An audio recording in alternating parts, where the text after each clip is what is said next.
வணக்கம் நண்பர்களே.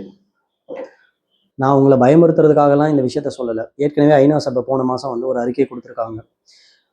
அதாவது வாட்டர் பேங்க்ரப்சி அப்படின்னு ஒரு டெர்மினாலஜி சொல்லியிருக்காங்க. ஃபினான்ஷியல் பேங்க்ரப்சின்றது நிறைய பேருக்கு தெரியும். மேபி ஃபினான்ஸ் செக்டரில் இருக்கவங்களுக்கு நிறைய தெரியும். அதாவது கடனில் மூழ்கி எதுவுமே இல்லாமல் திவால் ஆகிற ஒரு நிலைமை. இப்போ அதே மாதிரி வாட்டர் பேங்க்ரப்சி அப்படின்னு வந்து ஒரு அபாயகரமான சூழ்நிலைக்கு நம்ம தள்ளப்பட்டிருக்கோம்.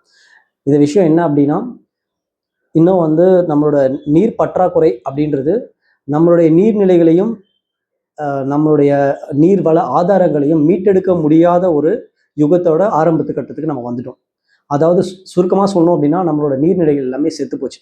என்னடா அவன் நீர்நிலைகள்லாம் செத்து போச்சு அப்படின்ற, மழை பெஞ்சா சரியா போயிடும் அப்படின்னு சொல்லி நினைக்கிறீங்க. அங்கதான் பிரச்சனை.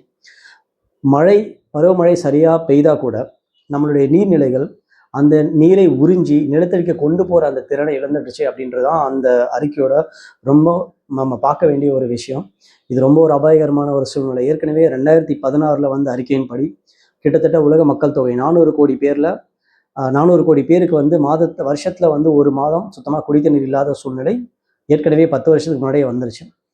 இந்த நிலைமை இப்படியே நீடிச்சுட்டு போச்சுன்னா, இப்போ ஒரு பொதுமக்களாக ஒரு குடிமகனாக அந்த நீர்நிலைகளையும் இது எதையுமே வந்து பொல்யூட் பண்ணாமல் இந்த நீர்வளத்தையும் நிலவளத்தையும் பாதுகாக்க வேண்டிய கடமை நமக்கும் இருக்குது.